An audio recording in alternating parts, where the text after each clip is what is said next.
Hello दोस्तों, स्वागत है आप सभी को एग्ज़ाम रिजल्ट पर।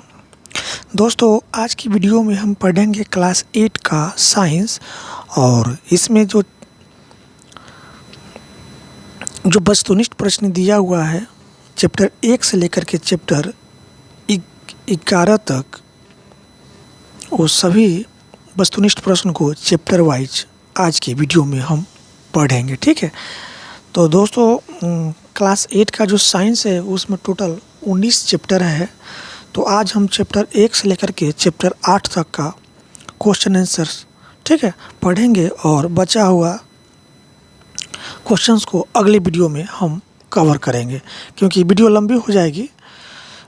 तो इसीलिए हम आज चैप्टर 1 से लेकर के चैप्टर 11 तक का क्वेश्चन आंसर को पढ़ेंगे, और बचा हुआ क्वेश्चंस चैप्टर 11 से लेकर के चैप्टर 19 तक का अगली वीडियो में हम पढ़ लेंगे। ठीक है, तो दोस्तों चैनल को सब्सक्राइब नहीं किया तो चैनल को सब्सक्राइब कर लीजिए, ताकि जो हम नेक्स्ट पार्ट इसका लेकर आएंगे चैप्टर 11 से लेकर चैप्टर 19 तक का, उसकी जानकारी सबसे पहले आपके पास पहुंच जाएगी। ठीक है, तो चलिए फ्रेंड्स, आज हम पढ़ेंगे क्लास 8 का जो साइंस है चैप्टर 1 से लेकर के चैप्टर 11 तक में जितने भी प्रश्न दिया हुआ है चैप्टर वाइज, उस सभी प्रश्न को आज हम पढ़ते हैं। ठीक है, तो चलिए शुरुआत करते हैं पहला चैप्टर से। पहला चैप्टर देखिए आपके सामने है स्क्रीन पर कि दहन और ज्वाला, चीज़ों का जलना। ठीक है, चीज़ों का जलना, आपका पाठ का नाम है दहन और ज्वाला, चैप्टर 1 है। ठीक है, क्लास 8 का चैप्टर 1 है, पाठ का नाम है दहन और ज्वाला। चलिए शुरुआत करते हैं पहला क्वेश्चन से। पहला क्वेश्चन है आपके सामने, पहला क्वेश्चन है कि दहन कौन सा अभिक्रिया है। तो दहन जो है ना, यह रासायनिक अभिक्रिया है, याद रखिएगा। दहन कैसी अभिक्रिया है? रासायनिक अभिक्रिया है। अगले प्रश्न की ओर चलते हैं। प्रश्न नंबर 2 है आपके सामने, दाह्य पदार्थ किसे कहा जाता है। तो जलने वाले पदार्थ को दाह्य पदार्थ कहा जाता है। ठीक है, जलने वाले पदार्थ को दाह्य पदार्थ कहा जाता है। अगले प्रश्न की ओर चलते हैं। प्रश्न नंबर 3 है आपके सामने, दहन के लिए क्या आवश्यक है। तो दहन के लिए ऑक्सीजन, बिना ऑक्सीजन का दहन नहीं हो सकता है, तो दहन के लिए ऑक्सीजन आवश्यक है। ठीक है, तो इसका आंसर हो जाएगा, आंसर बी हो जाएगा, ऑप्शन बी, ऑक्सीजन। अगले प्रश्न की ओर चलते हैं। प्रश्न नंबर 4 है आपके सामने। प्रश्न नंबर 4 है, किस पदार्थ का ज्वलन ताप काफ़ी कम होता है। तो इसमें इसका आपका आंसर हो जाएगा, जो किस पदार्थ का ज्वलन ताप काफ़ी कम होता है। तो ऑप्शन में दिया मीठे पदार्थ का, खट्टे पदार्थ का, अज्वलनशील पदार्थ का, ज्वलनशील पदार्थ का। तो सबसे कम जो होता है ना ज्वलन ताप, यह ज्वलनशील पदार्थ का होता है। ठीक है,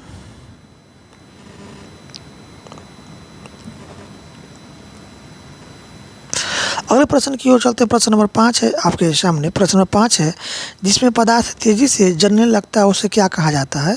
तो इसको कहते हैं हम तीव्र दहन। ठीक है, जिस दहन में पदार्थ तेजी से जलने लगता है उसको कहते हैं तीव्र दहन। तो इसका ऑप्शन हो जाएगा ऑप्शन सी, तीव्र दहन। अगले प्रश्न की ओर चलते हैं। प्रश्न नंबर 6 है आपके सामने, आग बुझाने के लिए कार्बन डाइऑक्साइड गैस और किसका उपयोग किया जाता है। तो आग बुझाने के लिए कार्बन डाइऑक्साइड गैस और जल का उपयोग किया जाता है। तो ऑप्शन बी हो जाएगा इसका राइट आंसर, जल। अगले प्रश्न की ओर चलते हैं। प्रश्न नंबर 7 है आपके सामने। प्रश्न नंबर 7 है, जलना कौन सा प्रक्रिया कहा जाता है। तो रासायनिक प्रक्रिया है। जलना कौन सा प्रक्रिया कहलाता है? रासायनिक प्रक्रिया। अगले प्रश्न की ओर चलते हैं। प्रश्न नंबर 8 है आपके सामने स्क्रीन पर। देखिए प्रश्न नंबर 8 कहता है कि आग बुझाने वाले संयंत्र को क्या कहा जाता है। तो इसको कहते हैं अग्निशामक। क्या कहते हैं? अग्निशामक कहते हैं। तो इसका ऑप्शन हो जाएगा ऑप्शन बी, ऑप्शन ए हो जाएगा, अग्निशामक। क्या कहते हैं? अग्निशामक कहते हैं। अगले प्रश्न की ओर चलते हैं। प्रश्न नंबर 9 है आपके सामने। प्रश्न नंबर 9 है कि आग की चपेट में आने वाले व्यक्ति को कैसे बचाया जा सकता है। तो कंबल लपेट करके। कैसे बचाया जा सकता है? कंबल लपेट कर। अगले प्रश्न की ओर चलते हैं। प्रश्न नंबर 10 है आपके सामने। प्रश्न नंबर 10 है कि कभी कभी जंगलों में आग अपने आप लग जाती है, तो तो ऐसा कब होता है? तो ऐसा गर्मियों के दिनों में होता है, ठीक है। जंगल में कभी कभी आग लग जाती है, तो ऐसा क्यों होता है? गर्मियों के कारण होता है, ठीक है। ये तो गर्मियों के मौसम में ऐसा होता है, ठीक है।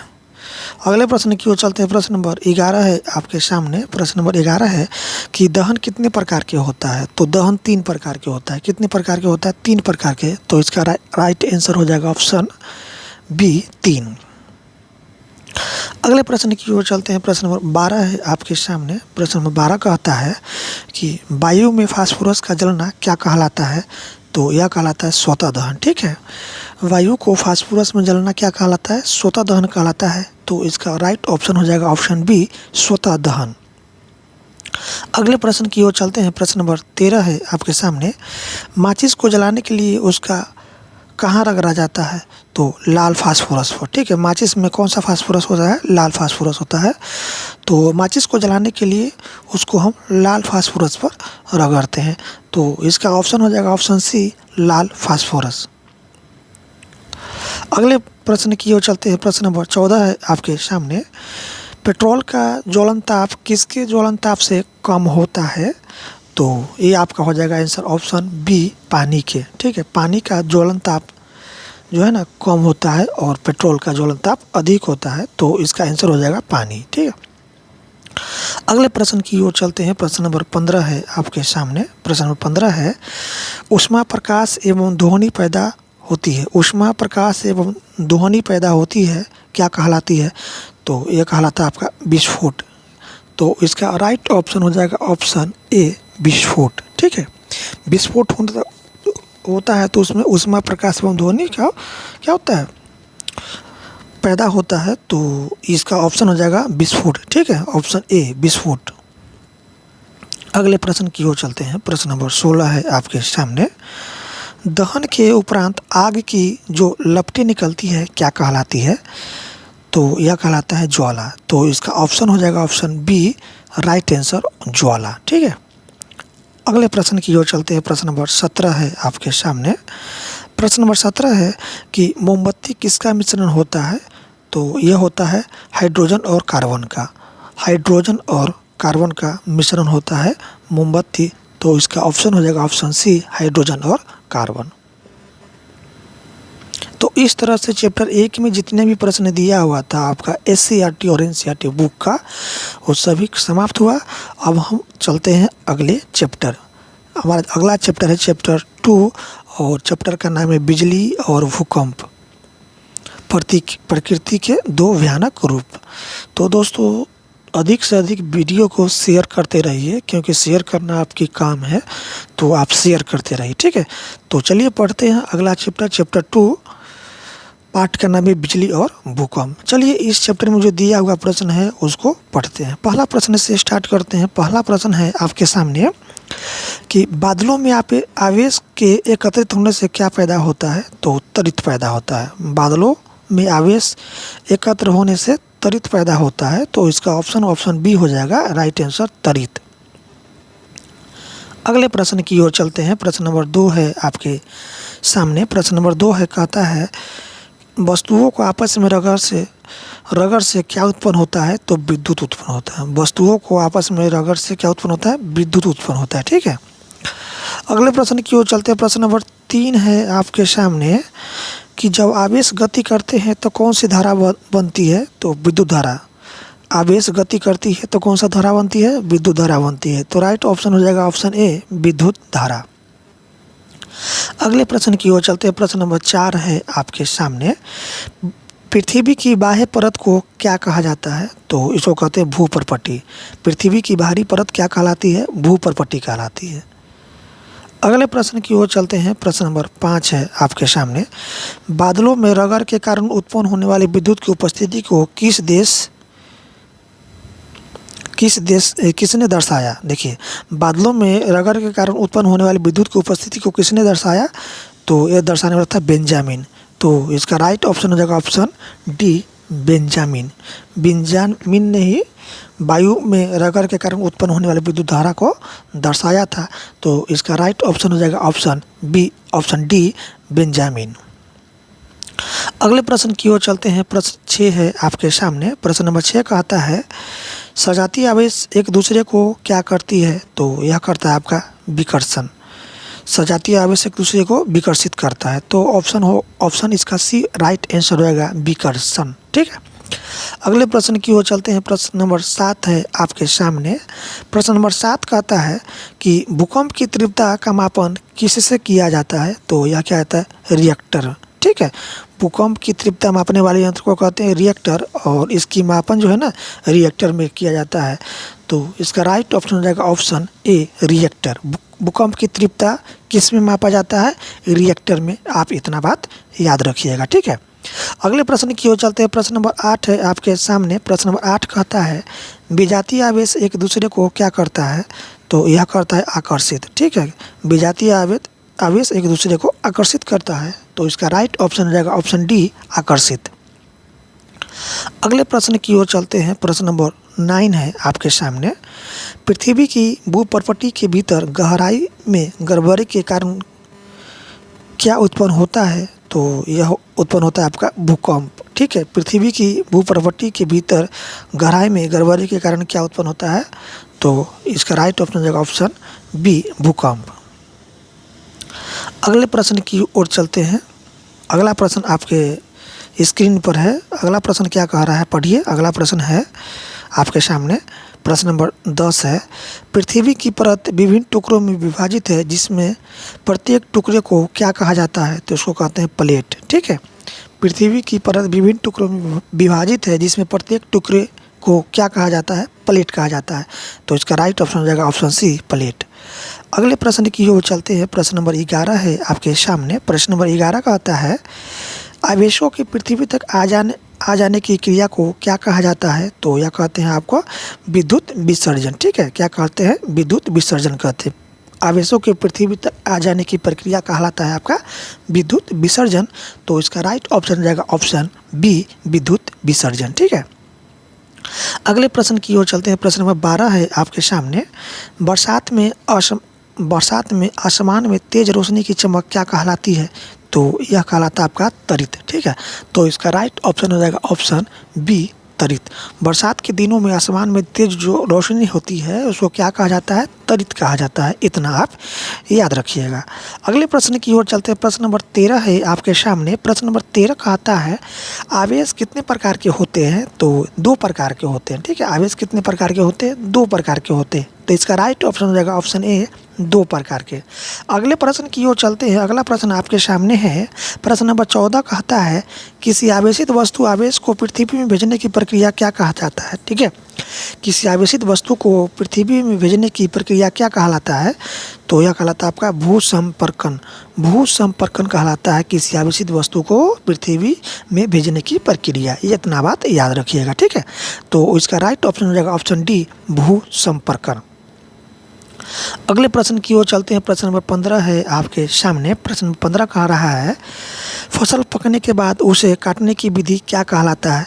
तो यह कटाई कहलाता है। क्या कहलाता है? कटाई कहलाता है। ठीक है। फसल पकने के बाद उसको काटने की विधि कटाई कहलाता है। तो इस तरह से चैप्टर 2 में जितने भी प्रश्न दिया हुआ था आपके बुक के ऑब्जेक्टिव टाइप प्रश्न, वो सही प्रश्न को पढ़ लिए। अब हमारा अगला चैप्टर होगा चैप्टर 3, फसल उत्पादन एवं प्रबंधन। ठीक है। क्लास 8 का आप पढ़ रहे हैं साइंस चैप्टर 3, और पाठ का नाम है फसल उत्पादन एवं प्रबंधन। तो आइए इस चैप्टर में जो प्रश्न दिया हुआ है प्रश्न नंबर 1 से शुरुआत करते हैं। प्रश्न नंबर 1 है आपके सामने। सभी जीवों की आधारभूत आवश्यकता क्या है? तो भोजन है। जितने भी जीव है उसकी सभी आधारभूत संरचना क्या है? भोजन। तो इसका राइट ऑप्शन हो जाएगा ऑप्शन बी, ऑप्शन डी हो जाएगा भोजन। ठीक है। अगले प्रश्न की ओर चलते हैं। प्रश्न नंबर 2 है आपके सामने। प्रश्न नंबर 2 है शारीरिक और मानसिक विकास को ऊर्जा कौन प्रदान करता है? तो ये आपका भोजन प्रदान करता है। कौन हो जाएगा इसका आंसर? भोजन हो जाएगा। ठीक है। शारीरिक और मानसिक विकास को ऊर्जा कौन प्रदान करता है? तो इसका आंसर हो जाएगा भोजन। तो ऑप्शन बी इसका राइट आंसर हो जाएगा। अगले प्रश्न की ओर चलते हैं। प्रश्न नंबर 3 है आपके स्क्रीन पर। प्रश्न नंबर 3 है कि मनुष्य को हर एक काम करने के लिए ऊर्जा किससे मिलता है? तो यह मिलता है भोजन से, ठीक है।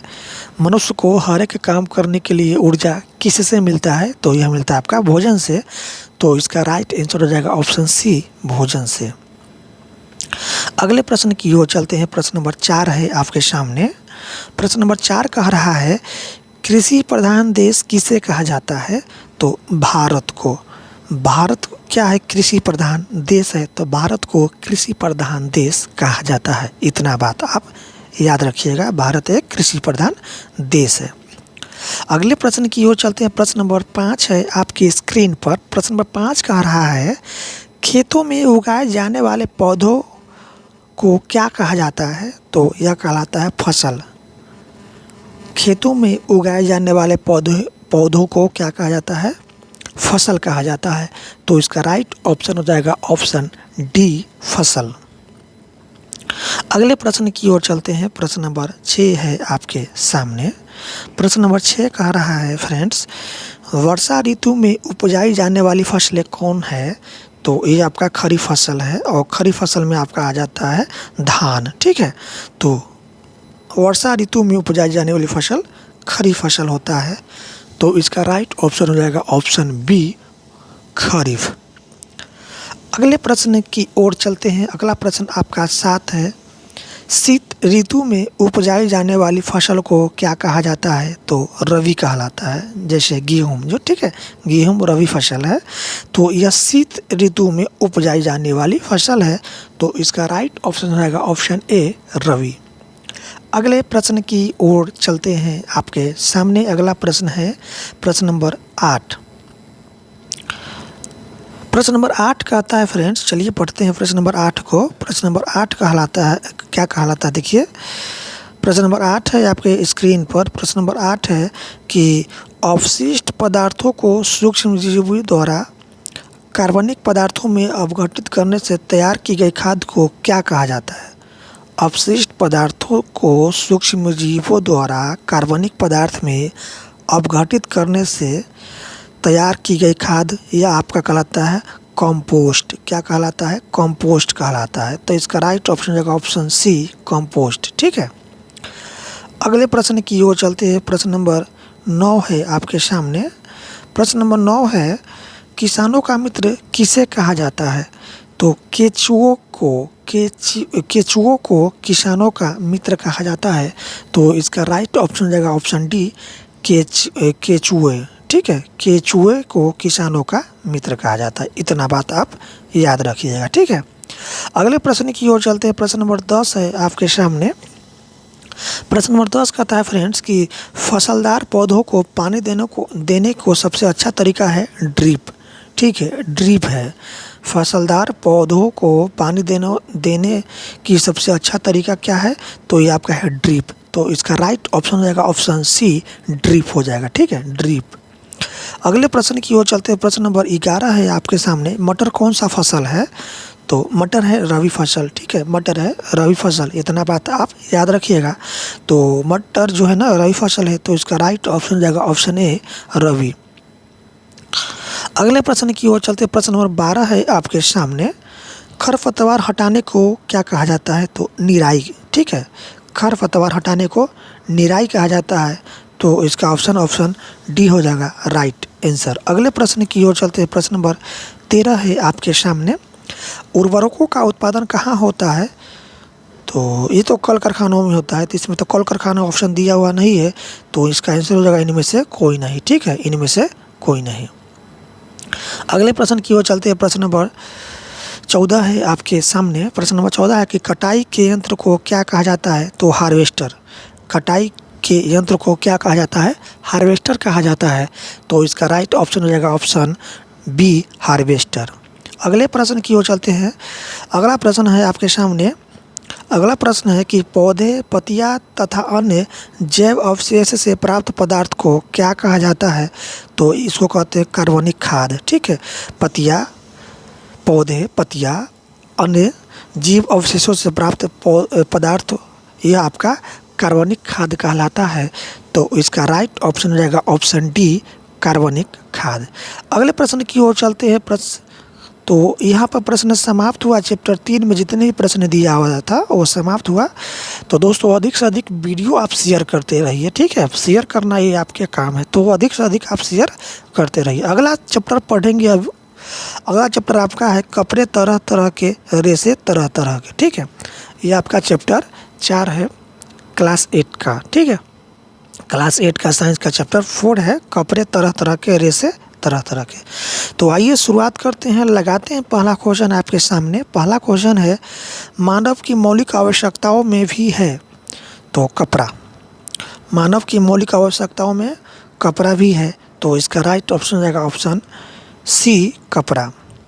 अगले प्रश्न की ओर चलते हैं। प्रश्न नंबर 2 है आपके सामने। प्रश्न नंबर 2 कह रहा है ऐसे रेशे जो मनुष्य द्वारा बनाए जाते हैं क्या कहलाता है? तो यह कहलाता है संश्लेषित रेशा, ठीक है। संश्लेषित रेशे ये मनुष्य द्वारा बनाया जाने वाला रेशा है। तो वैसा रेशा जो मनुष्य द्वारा बनाए जाते हैं क्या कहलाता है? संश्लेषित रेशा कहलाता है। तो इस तरह से ऑप्शन में दिया हुआ ऑप्शन ए इसका राइट आंसर हो जाएगा, संश्लेषित रेशा। अगले प्रश्न की ओर चलते हैं। प्रश्न नंबर 3 है आपके सामने। कोयला, जल और वायु से प्राप्त रेशा क्या कहलाता है? कोयला, जल और वायु से प्राप्त रेशा क्या कहलाता है? तो ये आपका नायलॉन कहलाता है। क्या कहलाता है? नायलॉन कहलाता है। नायलॉन कोयला, जल और वायु से प्राप्त रेशा होता है और इसी को क्या कहा जाता है? कोयला, जल और वायु से प्राप्त रेशा नायलॉन कहलाता है। तो इस तरह से दिया हुआ ऑप्शन डी इसका राइट आंसर हो जाएगा। अगले प्रश्न की ओर चलते हैं। प्रश्न नंबर 4 है आपके सामने। प्रश्न नंबर 4 कहता है कि पॉलिस्टर एवं संश्लेषित रेशा है जिसका उपयोग किसे बनाने में किया जाता है? तो इसका उपयोग है ना वस्त्र बनाने में किया जाता है। पॉलिस्टर एक संश्लेषित रेशा है जिसका उपयोग वस्त्र बनाने में किया जाता है। तो इसका राइट ऑप्शन हो जाएगा ऑप्शन बी, वस्त्र। अगले प्रश्न की ओर चलते हैं। प्रश्न नंबर 5 है आपके सामने। प्रश्न नंबर 5 कहता है कि प्राकृतिक रेशे किससे बनते हैं? तो यह बनता है आपका कपास से, ठीक है। प्राकृतिक रेशा किससे बनता है? तो यह कपास से बनता है। तो इस तरह से दिया हुआ ऑप्शन सी इसका राइट आंसर हो जाएगा, कपास। अगले प्रश्न की ओर चलते हैं। अगला प्रश्न आपके सामने है रेशों से तागा बनाने की प्रक्रिया क्या कहा जाता है? ठीक है, रेशों से तागा बनाने की प्रक्रिया को क्या कहा जाता है? तो इसको कताई कहते हैं, याद रखिए कताई कहते हैं, ठीक है। अगले प्रश्न की ओर चलते हैं फ्रेंड्स। अगला प्रश्न आपके सामने है प्राकृतिक रेशे किससे बनते हैं? तो प्राकृतिक रेशा अभी बताए हैं कपास से बनता है। तो इसमें से कपास कोई इसमें ऑप्शन दिया हुआ नहीं है। तो इनमें से प्राकृतिक रेशा किससे बनता है? तो ऊन से भी बनता है, जूट से भी बनता है, सूत से भी बनता है। तो इनमें से सभी इसका राइट ऑप्शन हो जाएगा ऑप्शन डी, इनमें से सभी, ठीक है। प्राकृतिक रेशा कपास से ही बनता है, ऊन से भी, जूट से, जूट उसी को कपास कहते हैं। तो इसका इनमें से सभी इसका राइट आंसर हो जाएगा ऑप्शन डी, इनमें से सभी। अगले प्रश्न की ओर चलते हैं। अगला प्रश्न आपके सामने है, देखिए अगला प्रश्न आपकी स्क्रीन पर ये रहा। चलिए अगला प्रश्न को पढ़ते हैं। अगला प्रश्न आपके सामने है वे सभी रेशमी पौधे जो जंतु से न प्राप्त कर रासायनिक पदार्थों से बनाया जाता है उसे क्या कहा जाता है? उसको कहते हैं मानव निर्मित रेशा, ठीक है। मानव निर्मित रेशा कहते हैं वैसा रेशा जो पौधे और जंतु से न प्राप्त करके रासायनिक विधि से बनाया जाता है, उसको कहते हैं मानव निर्मित रेशा, ठीक है। अगले प्रश्न की ओर चलते हैं। अगला प्रश्न आपके सामने है 9 है कि नायलॉन का तार किस तार से अधिक मजबूत होता है? तो इस्पात से, ठीक है। नायलॉन का तार जो है ना इस्पात तार से भी अधिक मजबूत होता है। तो इसका ऑप्शन सी इसका राइट आंसर हो जाएगा, नायलॉन, इस्पात, ठीक है। अगले प्रश्न की ओर चलते प्रश्न नंबर 10 है आपके सामने। कौन सा हल्का तथा लचीला होता है? कौन सा रेशा हल्का तथा लचीला होता है? तो ये आपका होता है नायलॉन रेशा, ठीक है। नायलॉन रेशा हल्का तथा लचीला होता है। तो इसका राइट ऑप्शन रहेगा ऑप्शन डी, नायलॉन रेशा, ठीक है। अगले प्रश्न की ओर चलते हैं फ्रेंड्स। अगला प्रश्न आपके सामने ये रहा आपके सामने। अगला प्रश्न है कि प्रबल, हल्का और चिरस्थायी कौन होता है? तो प्लास्टिक होता है। प्लास्टिक प्रबल होता है, बहुत ही मजबूत होता है, हल्का होता है और चिरस्थायी होता है, ठीक है। ये कभी जो है ना इसका अपघटन नहीं होता है। तो इसका उदाहरण है आपका प्लास्टिक। तो राइट इसका ऑप्शन हो जाएगा ऑप्शन सी, प्लास्टिक, ठीक है। प्लास्टिक जो होता है प्रबल, हल्का और चिरस्थायी होता है, ठीक है। अगले प्रश्न की ओर चलते, प्रश्न नंबर 12 है आपके सामने। प्रश्न नंबर 12 कह रहा है कि कौन विषैले धुएं उत्सर्जित करता है जिससे पर्यावरण दूषित होता है? तो प्लास्टिक, ठीक है। प्लास्टिक का भी सड़ने गलने वाला पदार्थ नहीं है, तो यह जो है ना विषैले धुआं, इसको जलाने पर भी विषैले धुआं उत्पन्न होता है, उत्सर्जित होता है और यह पर्यावरण को दूषित करता है। तो राइट ऑप्शन हो जाएगा ऑप्शन ए, प्लास्टिक, ठीक है। प्लास्टिक जो है ना ये कभी सड़ने गलने वाला चीज़ नहीं होता है, ठीक है। तो यह जो है ना इसको जलाने पर विषैले धुआं उत्सर्जित होता है जिससे क्या होता है, पर्यावरण प्रदूषित होता है। तो इसका ऑप्शन ए इसका राइट आंसर हो जाएगा। अगले प्रश्न की ओर चलते हैं। प्रश्न नंबर 13 है आपके सामने। प्रश्न नंबर 13 कि पर्यावरण को हितैषी किसे नहीं माना जाता है? तो प्लास्टिक को। अभी जस्ट बताया कि प्लास्टिक कभी सड़ने गलने वाला चीज़ नहीं होता है, ठीक है। तो प्लास्टिक को जो है ना पर्यावरण को हितैषी माना जाता है, पर्यावरण का दुश्मन कहलाता है प्लास्टिक, ठीक है, हितैषी माना जाता है। अगले प्रश्न की ओर चलते हैं। प्रश्न नंबर 14 है आपके सामने। सेलुलोज के रासायनिक क्रियाओं द्वारा किसे प्राप्त किया जाता है? तो रेयॉन, ठीक है। सेलुलोज के रासायनिक क्रियाओं द्वारा रेयॉन प्राप्त किया जाता है। तो इसका राइट ऑप्शन हो जाएगा ऑप्शन डी, रेयॉन। इतना बात याद रखिएगा आप। अगले प्रश्न की ओर चलते हैं। प्रश्न नंबर 15 है आपके सामने। संश्लेषित रेशे इनमें से कौन है? तो टेरिलीन। टेरिलीन क्या है? एक संश्लेषित रेशा है। तो इसका राइट ऑप्शन हो जाएगा ऑप्शन बी, टेरिलीन। अगले प्रश्न की ओर चलते हैं। प्रश्न नंबर 16 है आपके सामने। नकली रेशम किसे कहा जाता है? तो रेयॉन को, ठीक है। रेयॉन को नकली रेशम कहा जाता है। तो आपका आंसर हो जाएगा रेयान, ठीक है। अगले प्रश्न की ओर चलते हैं। प्रश्न नंबर 17 है आपके सामने। एक्रिलिक को बनाने में उपयोग किया जाता है। तो यह उपयोग किया जाता है स्वेटर बुनने में और कंबल बनाने में, ठीक है। कंबल बनाने में एक्रिलिक का उपयोग किया जाता है, ठीक है। अगले प्रश्न की ओर चलते हैं। प्रश्न नंबर 18 है आपके सामने। प्रश्न नंबर 18 कह रहा है जलने पर जलते हुए बाल का गंध कौन देता है? जलने पर जलते हुए बाल का गंध कौन देता है? तो रेशम, ठीक है। रेशम जलने पर ना बाल जलने जैसा गंध जो है ना प्राप्त होता है। तो इसका राइट ऑप्शन हो जाएगा रेशम, ठीक है। अब हमारा अगला चैप्टर होगा चैप्टर 5, चैप्टर 5 पाठ 5 होगा और पाठ का नाम है बल जोर से आजमाइश। बल जोर से आजमाइश, क्लास 8 का साइंस। तो दोस्तों वीडियो को शेयर करते रहिए, आप लोग अधिक से अधिक शेयर कीजिए। तो आइए शुरुआत करते हैं पहला प्रश्न से। पहला प्रश्न है आपके सामने। बल एक प्रकार का क्या है? तो बल एक प्रकार का धक्का है। क्या है? धक्का है। तो राइट ऑप्शन हो जाएगा ऑप्शन डी, धक्का। अगले प्रश्न की ओर चलते हैं। प्रश्न नंबर 2 है आपके सामने। प्रश्न नंबर 2 कह रहा है किसके कारण उस वस्तु में गति उत्पन्न होती है? तो बल के कारण, ठीक है। बल के कारण किसी वस्तु में गति उत्पन्न होता है। तो इसका राइट ऑप्शन हो जाएगा ऑप्शन ए, बल के कारण। अगला प्रश्न की ओर चलते हैं। प्रश्न नंबर 3 है आपके सामने। प्रश्न नंबर 3 कह रहा है किसी वस्तु पर लगने वाले धक्के को क्या कहा जाता है? तो यह कहलाता है आपका अभिकर्षण। किसी वस्तु पर लगने वाला धक्के को क्या कहा जाता है? अभिकर्षण कहा जाता है। तो इसका राइट ऑप्शन जाएगा ऑप्शन बी, अभिकर्षण। अगले प्रश्न की ओर चलते हैं। प्रश्न नंबर 4 है आपके सामने। प्रश्न नंबर 4 है बल का परिमाण क्या हो सकता है? तो कम भी हो सकता है और अधिक भी हो सकता है। तो इसका दिया हुआ ऑप्शन सी हो जाएगा दोनों, ठीक है। अगले प्रश्न की ओर चलते हैं। प्रश्न नंबर 5 है आपके सामने। प्रश्न नंबर 5 है किसमें परिमाण एवं दिशा दोनों होता है? तो बल में। याद रखिएगा, बल में परिमाण एवं दिशा दोनों होता है। तो इसका राइट ऑप्शन हो जाएगा ऑप्शन डी, बल में। अगले प्रश्न की ओर चलते हैं। प्रश्न नंबर 6 है आपके सामने।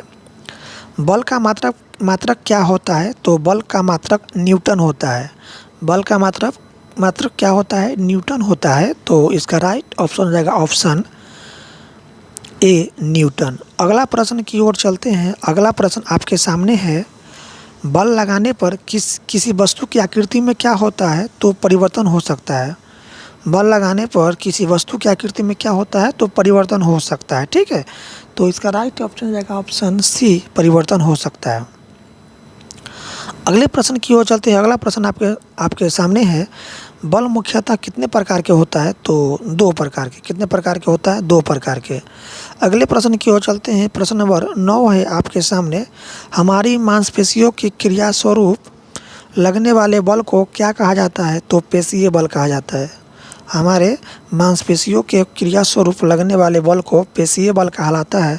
तो इसका राइट ऑप्शन हो जाएगा ऑप्शन बी, पेशीय बल। ठीक है, अगले प्रश्न की ओर चलते हैं। अगला प्रश्न आपको यहाँ दिया हुआ है स्क्रीन पर। अगला प्रश्न है आपके सामने, प्रश्न नंबर 10 है, पृथ्वी में कौन सा बल होता है? तो गुरुत्वाकर्षण बल होता है। पृथ्वी में कौन सा बल होता है? गुरुत्वाकर्षण बल होता है। अगले प्रश्न की ओर चलते हैं। प्रश्न नंबर 11 है आपके सामने। प्रश्न नंबर 11 कह रहा है कि कागज के टुकड़े का आकर्षित होना क्या कहलाता है? तो विद्युत बल कहलाता है। ठीक है, विद्युत बल कहलाता है। कागज के टुकड़े को आकर्षित होना क्या कहलाता है? विद्युत बल कहलाता है। अगले प्रश्न की ओर चलते हैं। अगला प्रश्न आपको ये रहा, आपका अगला प्रश्न है प्रश्न नंबर 12 कि लोहे की कील को आकर्षित करना, इसमें कौन सा बल लगता है? लोहे की कील को आकर्षित करना, इसमें कौन सा बल लगता है? तो चुंबकीय बल। ठीक है, लोहे की कील को चुंबक अपनी ओर आकर्षित करता है। इसका मतलब क्या है कि लोहे पर कौन सा बल लग रहा है? चुंबकीय बल लग रहा है। ठीक है, तो इसका राइट ऑप्शन जाएगा ऑप्शन सी, चुंबकीय बल।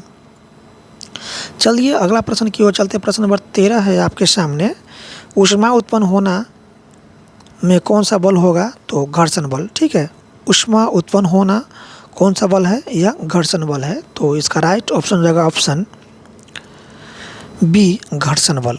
घर्षण बल। अगले प्रश्न की ओर चलते हैं। प्रश्न नंबर 14 है आपकी स्क्रीन पर। प्रश्न नंबर 14 क्या कह रहा है? चलिए पढ़ते हैं। प्रश्न नंबर 14 कह रहा है आपके सामने है कि गुरुत्व के कारण किसी वस्तु में भार होता है। ठीक है, किसी वस्तु का भार हमेशा किस ओर कार्य करता है? तो यह नीचे की ओर कार्य करता है। ठीक है, गुरुत्व के कारण किसी वस्तु में भार होता है और यह वस्तु का भार किस और कार्य करता है? तो नीचे की ओर कार्य करता है। ठीक है, याद रखिएगा इतना बात। अगला प्रश्न की ओर चलते हैं। अगला प्रश्न आपके सामने है कि घोड़ा द्वारा गाड़ी खींचना कौन सा बल लगता है? तो यह आपका पेशीय बल लगता है। ठीक है, घोड़ों द्वारा गाड़ी खींचना में कौन सा बल लगता है? पेशीय बल लगता है। अगले प्रश्न की ओर चलते हैं। अगला प्रश्न आपके सामने है। अगला प्रश्न है कि असंपर्क बल किसे कहा जाता है? तो चुंबकीय बल को असंपर्क बल कहते हैं। तो इसका राइट ऑप्शन रहेगा ऑप्शन सी, चुंबकीय बल। तो इस तरह से चैप्टर 5 में जितने भी प्रश्न दिया हुआ था उसको पढ़ लिए। अब हमारा अगला चैप्टर है चैप्टर 6 और चैप्टर का नाम है घर्षण के कारण। ठीक है, चैप्टर का नाम है घर्षण के कारण। तो आइए इस चैप्टर में जितने भी प्रश्न दिया हुआ है उसको पढ़ते हैं एक एक करके। पहला प्रश्न दिया हुआ है आपके सामने। पहला प्रश्न ही है आपके सामने, किसी गतिशील वस्तु की गति को मंद करने में जो बल लगता है उसे कौन सा बल कहा जाता है? तो उसको कहते हैं घर्षण बल। ठीक है, घर्षण बल लगाकर किसी वस्तु की गति को हम कम कर सकते हैं। तो किसी गतिशील वस्तु की गति को कम करने में जो बल लगता है तो उसे कौन सा बल कहा जाता है? घर्षण बल कहा जाता है। इतना बात आप याद रखिएगा। तो ऑप्शन इसका बी, इसका राइट आंसर हो जाएगा घर्षण बल। अगले प्रश्न की ओर चलते हैं। अगला प्रश्न आपके सामने है फ्रेंड्स, घर्षण संपर्क के कितने पृष्ठों की प्रकृति पर निर्भर करता है? घर्षण संपर्क के कितने पृष्ठों की प्रकृति पर निर्भर करता है? घर्षण संपर्क के कितने पृष्ठों की प्रकृति पर निर्भर करता है? तो यह करता है 2। ठीक है, तो इसका राइट ऑप्शन होगा ऑप्शन सी, 2। अगले प्रश्न की ओर चलते हैं। प्रश्न नंबर 3 है आपके सामने। प्रश्न नंबर 3 कह रहा है, क्या कहता है पढ़िए प्रश्न नंबर 3 को। प्रश्न नंबर 3 का है आपके स्क्रीन पर, जब किसी वस्तु को विराम की स्थिति से गति में लाने का प्रयास किया जाता है। ठीक है, जब किसी वस्तु को विराम की स्थिति से गति में लाने का प्रयास किया जाता है तो उसे स्थिति में लगने वाले बल को क्या कहा जाता है? तो इसको कहते हैं स्थैतिक घर्षण। स्थैतिक घर्षण कहते हैं। क्या कहते हैं? स्थैतिक घर्षण कहते हैं। ठीक है, तो इसका ऑप्शन सी हो जाएगा राइट ऑप्शन, स्थैतिक घर्षण। किसी वस्तु को विराम की स्थिति में से गति की स्थिति में लाने का प्रयास किया जाता है तो उस स्थिति में लगने वाले बल को क्या कहा जाता है? स्थैतिक घर्षण कहा जाता है। क्या कहा जाता है? स्थैतिक घर्षण। विराम की स्थिति से गति की स्थिति में लाने वाले बल, जो बल लगाया जाता है उसको कहते हैं स्थैतिक घर्षण। अगले प्रश्न की ओर चलते हैं। अगला प्रश्न आपके सामने है, प्रश्न नंबर 4 है। प्रश्न नंबर 4 क्या कह रहा है कि जब एक वस्तु दूसरी वस्तु पर गतिमान हो तो उन दोनों सतहों के बीच लगने वाले घर्षण को क्या कहा जाता है? तो उसको कहते हैं स्पर्शी बल, स्पर्शी घर्षण कहा जाता है। सर्पी घर्षण क्या कहा जाता है? सर्पी घर्षण कहलाता है। जब एक वस्तु दूसरी पर गतिमान हो तो उन दोनों सतहों के बीच लगने वाले घर्षण को कहा जाता है सर्पी घर्षण। अगला प्रश्न है आपके सामने, अगला प्रश्न आपके स्क्रीन पर ये है, प्रश्न नंबर 5 है कि सर्पी घर्षण किससे कम होता है? तो स्थैतिक घर्षण से। किससे कम होता है? स्थैतिक घर्षण से सर्पी घर्षण कम होता है। तो उसका राइट ऑप्शन जाएगा ऑप्शन सी, स्थैतिक घर्षण से। अगले प्रश्न की ओर चलते हैं। प्रश्न नंबर 6 है आपके सामने। प्रश्न नंबर 6 है, किसके मान को घटाया या बढ़ाया जा सकता है? तो घर्षण को। ठीक है, घर्षण के मान को बढ़ाया या घटाया जा सकता है। तो इसका राइट ऑप्शन जाएगा ऑप्शन बी, घर्षण। अगले प्रश्न की ओर चलते हैं। अगला प्रश्न आपके सामने है। अगला प्रश्न प्रश्न नंबर 7 है, कौन सा बल कभी भी गति बढ़ाने में काम नहीं आता है? ये आपका है घर्षण बल। ठीक है, घर्षण बल जो है ना कभी भी गति को नहीं बढ़ाता है, गति को कम करता है। इतना बात याद रखिएगा। तो ऑप्शन डी इसका राइट आंसर जाएगा, घर्षण बल। अगले प्रश्न की ओर चलते हैं। प्रश्न नंबर 8 है आपके सामने फ्रेंड्स। पृथ्वी पर चलना किसके कारण हो पाता है? तो घर्षण के कारण।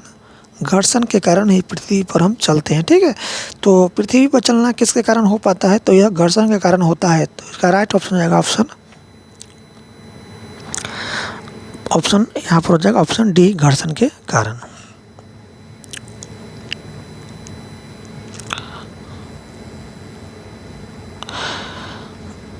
अगला प्रश्न आपके सामने है कि तरल में गति करने वाली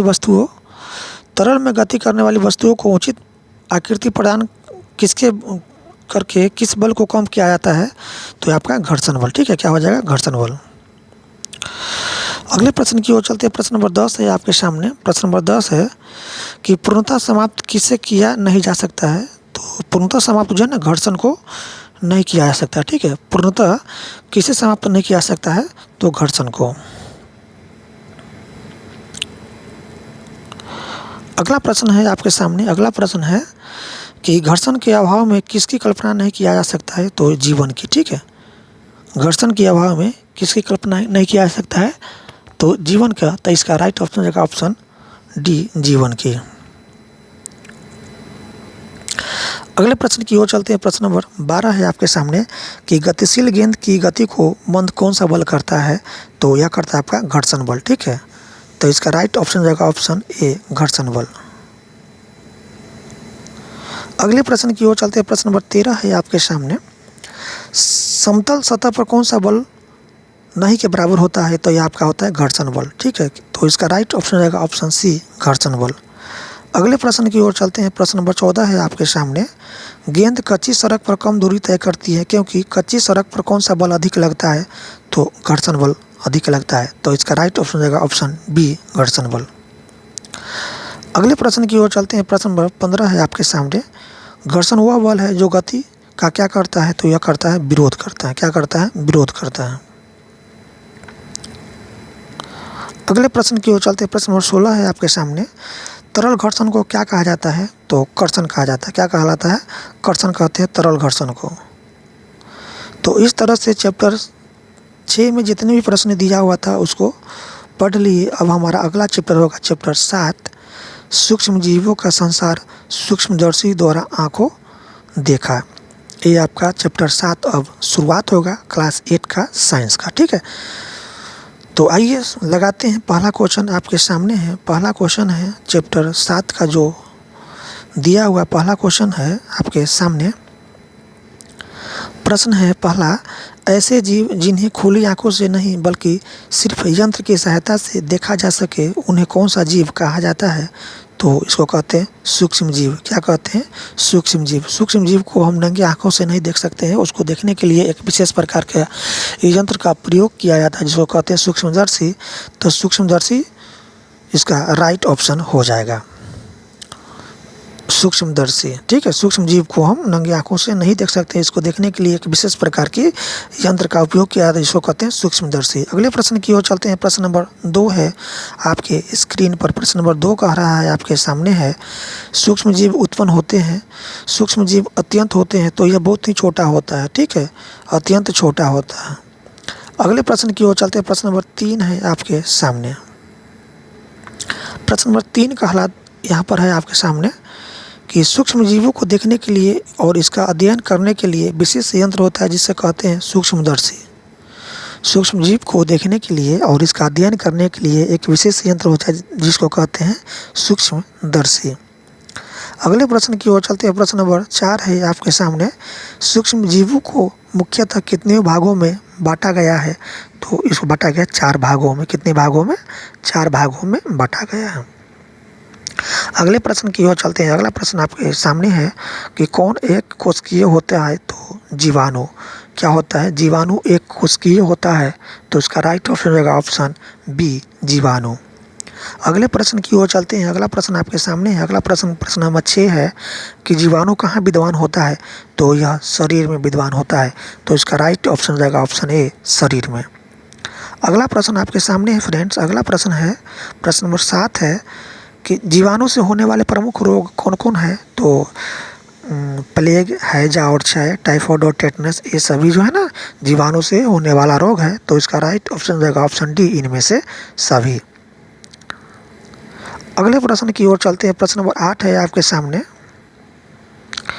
कि विषम पर्यावरण और प्राकृतिक परिस्थितियों में कौन सा जीव पाया जाता है? तो यह पाया जाता है सूक्ष्म जीव, तो इसका राइट ऑप्शन रहेगा ऑप्शन बी, सूक्ष्म जीव। अगले प्रश्न की ओर चलते हैं। प्रश्न नंबर 9 है आपके सामने कि लैक्टोबैसिलस नामक जीवाणु किस में पाया जाता है? तो दही में। दही में कौन सा जीवाणु पाया जाता है? लैक्टोबैसिलस नामक जीवाणु। आप इतना बात याद रखिएगा, तो इसका राइट ऑप्शन रहेगा ऑप्शन बी, ऑप्शन सी, दही। दही में कौन सा जीवाणु पाया जाता है? लैक्टोबैसिलस। अगला प्रश्न की ओर चलते हैं। प्रश्न नंबर 10 है आपके सामने। प्रश्न नंबर 10 है कि दूध को दही में कौन बदलता है? तो यह लैक्टोबैसिलस नामक जो जीवाणु होता है, जो दही में पाया जाता है, यही जीवाणु दूध को दही में बदलता है, तो इसका राइट ऑप्शन हो जाएगा ऑप्शन डी, लैक्टोबैसिलस। अगले प्रश्न की ओर चलते हैं। प्रश्न नंबर 11 है आपके सामने। प्रश्न नंबर 11 कह रहा है, बीमारी पैदा करने वाले जीवों को नष्ट कौन कर देता है? तो यह करता है सूक्ष्म युक्त औषधिया। सूक्ष्म युक्त औषधिया बीमारी उत्पन्न करने वाले जीवों को नष्ट कर देता है, तो इसका राइट ऑप्शन रहेगा ऑप्शन सी, सूक्ष्म जीव युक्त औषधिया। अगले प्रश्न की ओर चलते हैं। प्रश्न नंबर 12 है आपकी स्क्रीन पर, रोग उत्पन्न करने वाले सूक्ष्म जीवों को क्या कहा जाता है? तो इसको कहते हैं रोगाणु। रोग उत्पन्न करने वाले सूक्ष्म जीव को रोगाणु कहा जाता है, तो इसका राइट ऑप्शन रहेगा ऑप्शन बी, रोगाणु। अगले प्रश्न की ओर चलते हैं। प्रश्न नंबर 13 है आपके सामने फ्रेंड्स कि भोजन को विषाक्त कौन बना देता है? तो यह बना देता है आपका सूक्ष्म जीव। ठीक है, सूक्ष्म जीव जो है ना, इसका राइट ऑप्शन रहेगा, भोजन को विषाक्त बनाता है सूक्ष्म जीव, तो इसका राइट ऑप्शन रहेगा ऑप्शन ए, सूक्ष्म जीव। अगले प्रश्न की ओर चलते हैं। प्रश्न नंबर 14 है आपके सामने। प्रश्न नंबर 14 कह रहा है कि भोजन में से सूक्ष्म जीव कैसे नष्ट हो जाता है? तो गर्म करने पर। ठीक है, गर्म करने पर भोजन में से सूक्ष्म जीव नष्ट हो जाता है, तो इसका राइट ऑप्शन रहेगा ऑप्शन डी, गर्म करने पर। अगले प्रश्न की ओर चलते हैं। प्रश्न नंबर 15 है आपके सामने, चीनी को अल्कोहल में परिवर्तन करने वाला कौन सा प्रक्रम है? तो किण्वन। ठीक है, किण्वन इसका राइट ऑप्शन हो जाएगा। अगले प्रश्न की ओर चलते हैं। प्रश्न नंबर 16 है आपके सामने फ्रेंड्स, सूक्ष्म जीव जो परपोषी में ग्रहण करता है कहलाता है विषाणु। ठीक है, यह होता है विषाणु। सूक्ष्म जीव जो परपोषी में ग्रहण करता है विषाणु होगा। ठीक है, तो इसका राइट ऑप्शन रहेगा ऑप्शन ए, विषाणु। अगले प्रश्न की ओर चलते हैं। प्रश्न नंबर 17 है आपके सामने, पाव रोटी या इडली के फूलने का कारण क्या है? तो उष्णता। क्या है? उष्णता है। अगले प्रश्न की ओर चलते हैं। प्रश्न नंबर 18 है आपके सामने, मलेरिया रोग का कारण क्या है? तो प्रोटोजोआ। मलेरिया रोग का कारण क्या है? प्रोटोजोआ, तो इसका राइट ऑप्शन होगा ऑप्शन सी, प्रोटोजोआ। अगले प्रश्न की ओर चलते हैं। प्रश्न नंबर 19 है आपके सामने, दलहनी पौधों के जड़ों में कौन सा जीवाणु रहता है? तो राइजोबियम। ठीक है, तो इसका राइट ऑप्शन रहेगा ऑप्शन बी, राइजोबियम। अगले प्रश्न की ओर चलते हैं। प्रश्न नंबर 20 है आपके सामने। प्रश्न नंबर 20 कह रहा है पोलियो रोग किसके कारण होता है? तो विषाणु के कारण। पोलियो रोग किसके कारण होता है? विषाणु के कारण होता है। तो इसका राइट ऑप्शन रहेगा ऑप्शन सी, विषाणु। अगले प्रश्न की ओर चलते हैं। प्रश्न नंबर 21 है आपके सामने। प्रश्न नंबर 21 कह रहा है कि मलेरिया परजीवी का वाहक कौन सा मच्छर होता है? तो मादा एनोफिलीज। मादा एनोफिलीज जो मच्छर होता है यह मलेरिया परजीवी का वाहक होता है, मादा एनोफिलीज। तो इस तरह से दिया हुआ ऑप्शन इसका ए राइट आंसर हो जाएगा, मादा एनोफिलीज। अगले प्रश्न की ओर चलते हैं। प्रश्न नंबर 22 है आपके सामने। चेचक के टीके की खोज किसने किया था? तो एडवर्ड जेनर ने किया था। तो इसका राइट ऑप्शन हो जाएगा एडवर्ड। अगले प्रश्न की ओर चलते हैं। प्रश्न नंबर 23 है आपके सामने। प्रश्न नंबर 23 कह रहा है सिरका का उत्पादन किसकी सहायता से किया जाता है? तो यह ईस्ट, ठीक है, ईस्ट की सहायता से सिरका का उत्पादन किया जाता है, ठीक है। अगले प्रश्न की ओर चलते हैं। अगला प्रश्न आपके सामने स्क्रीन पर ये रहा। वैसा रोग जो रोगी व्यक्ति से स्वस्थ व्यक्तियों में वायु, जल का आहार तथा व्यक्तिगत संपर्क से हो जाता है, इसको कहते हैं संचारी रोग, ठीक है। क्या कहते हैं? संचारी रोग कहते हैं। अगले प्रश्न की ओर चलते हैं। प्रश्न नंबर 25 है आपके सामने कि जो अपना भोजन स्वयं बनाते हैं उसे क्या कहा जाता है? उसको कहते हैं स्वपोषी जैसे पौधा, ठीक है। अगले प्रश्न की ओर चलते हैं। प्रश्न नंबर 26 है आपके सामने। प्रश्न नंबर 26 है कि मनुष्य एवं मवेशियों में होने वाले भयानक रोग कौन सा है? तो ये आपका है एंथ्रेक्स, ठीक है। क्या है? एंथ्रेक्स है। तो इस तरह से चैप्टर 7 में जितने भी प्रश्न दिया हुआ था वो सही प्रश्न समाप्त हुआ। अब अगला प्रश्न हमारा रहा ये दाब बल का आपसी संबंध, ठीक है। चैप्टर 8 क्लास 8 का साइंस आप पढ़ रहे हैं। अब हम पढ़ेंगे क्लास 8 का साइंस का 8वां चैप्टर का नाम है दाब और बल का आपसी संबंध, ठीक है। तो आप शेयर करते रहिए फ्रेंड, जितना हो सके अधिक से अधिक अपने फ्रेंड्सों में, दोस्तों, यारों में शेयर करते रहिए।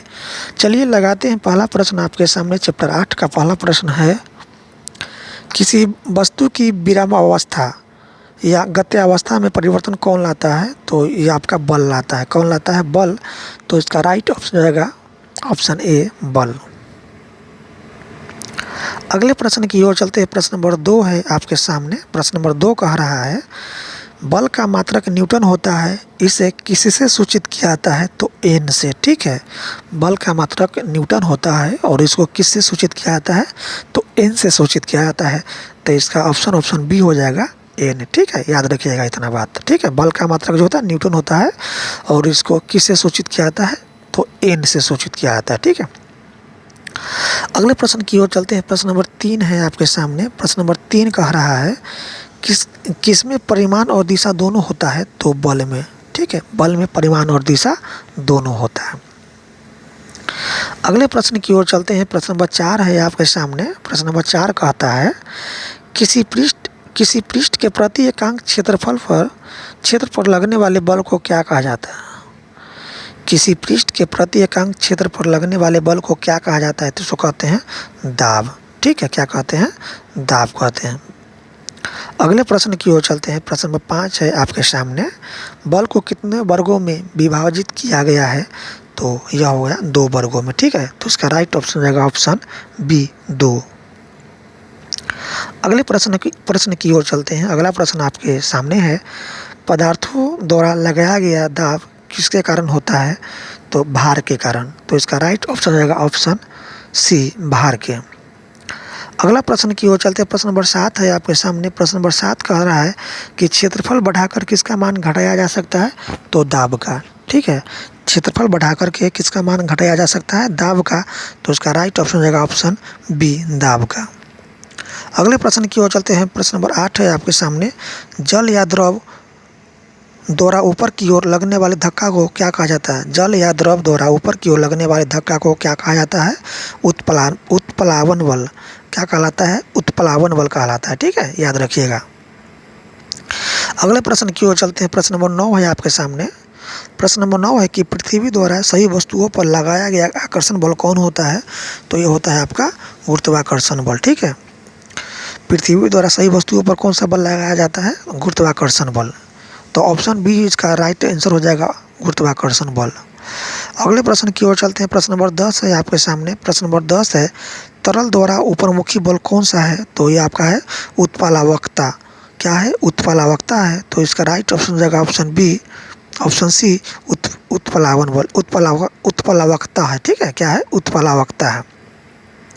अगले प्रश्न की ओर चलते हैं। प्रश्न नंबर 11 है, हवाई क्षेत्रफल पर कार्य करने वाला बल कौन है? तो ये आपका दाब है। ठीक है, कौन है? दाब है।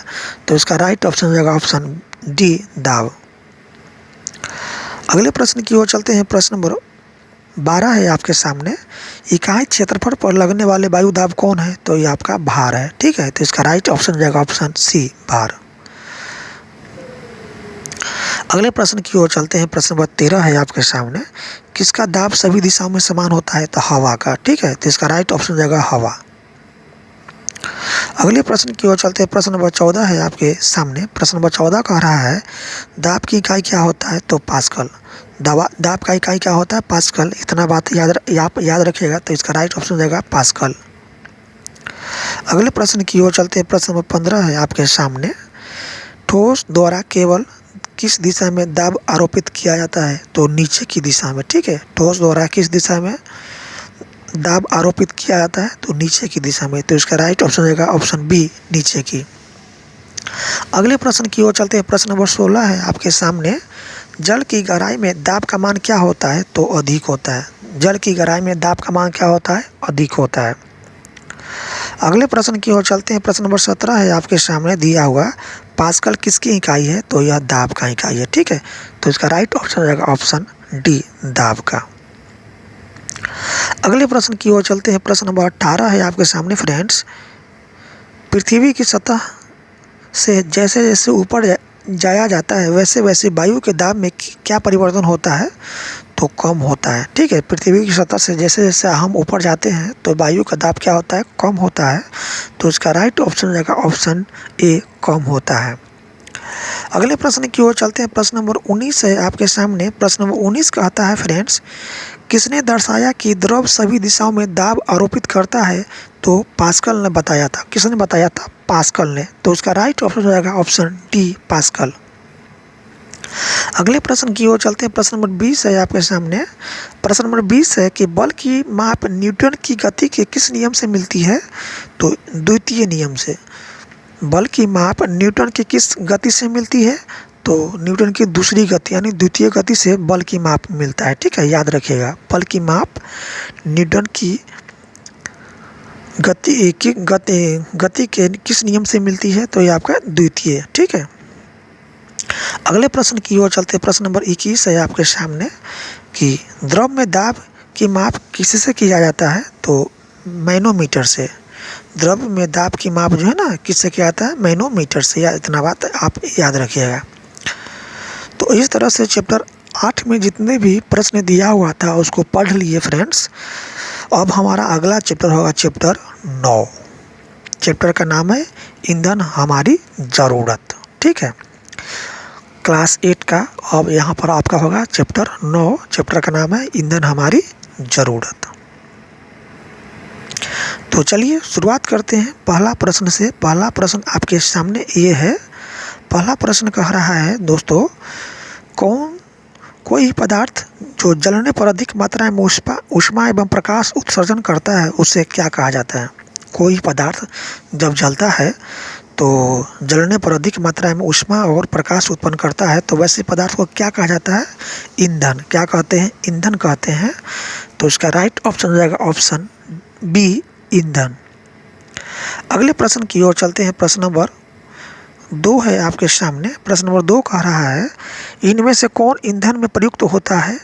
तो पेट्रोल, घरेलू गैस, कोयला, इनमें से सभी जो है ना ईंधन के रूप में प्रयुक्त होता है। तो इनमें से सभी, इसका राइट ऑप्शन हो जाएगा ऑप्शन डी, इनमें से सभी। अगले प्रश्न की ओर चलते हैं। प्रश्न नंबर 3 है आपके सामने फ्रेंड्स, अधिकांश ईंधन किससे बना होता है? तो कार्बन एवं हाइड्रोजन से। अधिकांश ईंधन किससे बना होता है? तो कार्बन एवं हाइड्रोजन। इसका राइट आंसर हो जाएगा ऑप्शन ए, कार्बन एवं हाइड्रोजन। ठीक है।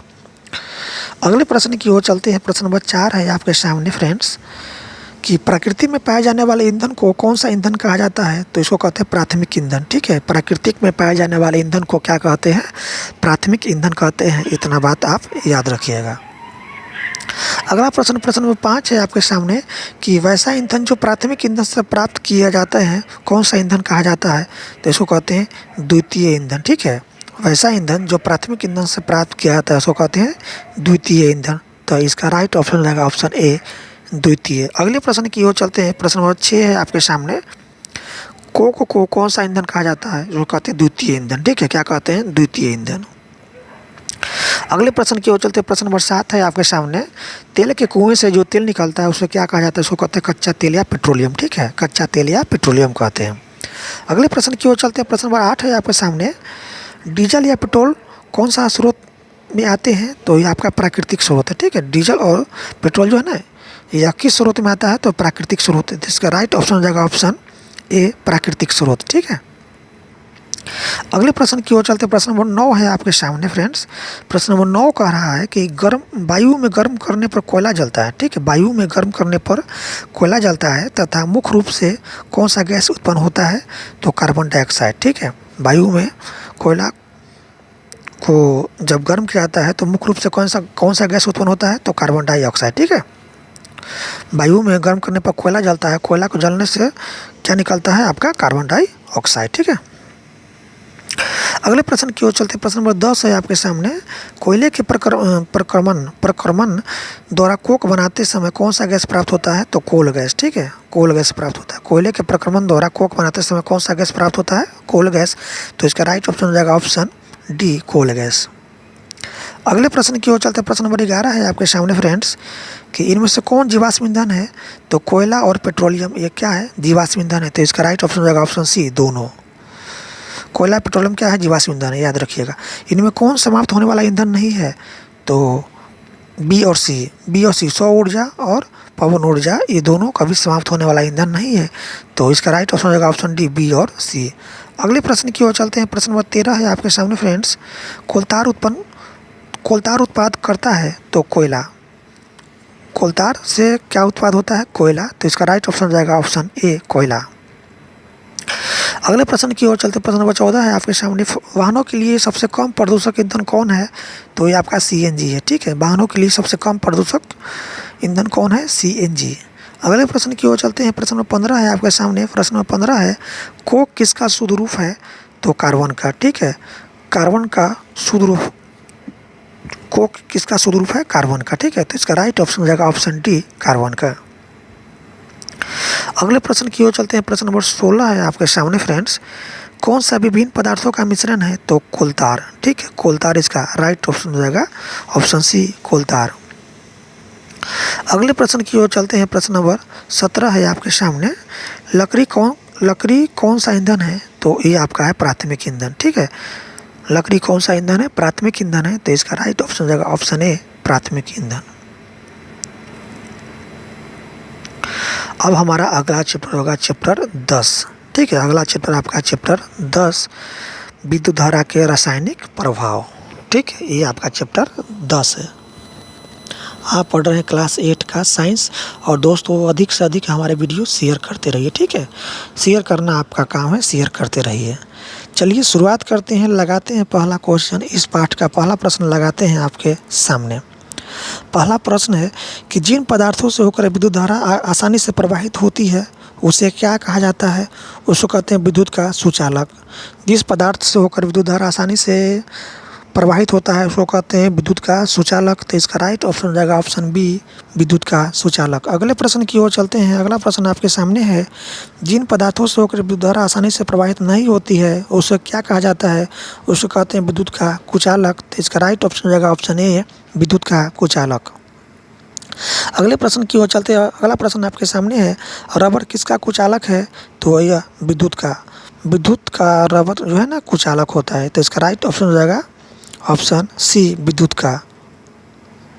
अगले प्रश्न की ओर चलते हैं। प्रश्न नंबर 4 है आपके सामने, जल में नमक घोल पर जो घोल प्राप्त होता है, जल में नमक घोलने पर जो घोल प्राप्त होता है वह किसका सुचालक है, तो यह विद्युत का सुचालक है। ठीक है, जल में नमक घोलने पर जो घोल बनता है वह किसका सुचालक होता है? तो विद्युत का सुचालक होता है। ठीक है, इतना बात याद रखिएगा आप। अगले प्रश्न की ओर चलते हैं। प्रश्न नंबर 5 है आपके सामने। आसुत जल लवणों से मुक्त होता है, अतः यह विद्युत का क्या है? तो यह विद्युत का कुचालक है। आसुत जल विद्युत का कुचालक होता है। ठीक है, इतना बात याद रखिएगा। अगले प्रश्न की ओर चलते हैं। अगला प्रश्न आपके सामने है। अगला प्रश्न है, विद्युत धारा किसी पदार्थ पर किसी वांछित धातु की परत निक्षेपित करने की प्रक्रिया को क्या कहा जाता है? तो इसको कहते हैं विद्युत लेपन। विद्युत धारा की किसी पदार्थ पर किसी वांछित धातु की परत निक्षेपित करने की प्रक्रिया को क्या कहा जाता है? विद्युत लेपन कहा जाता है। ठीक है, अगले प्रश्न की ओर चलते हैं। प्रश्न नंबर 7 है आपके सामने। किसी विलयन में विद्युत धारा प्रवाहित होने पर कौन सा प्रभाव उत्पन्न होता है? तो यह चुंबकीय प्रभाव उत्पन्न होता है। कौन सा प्रभाव? चुंबकीय प्रभाव।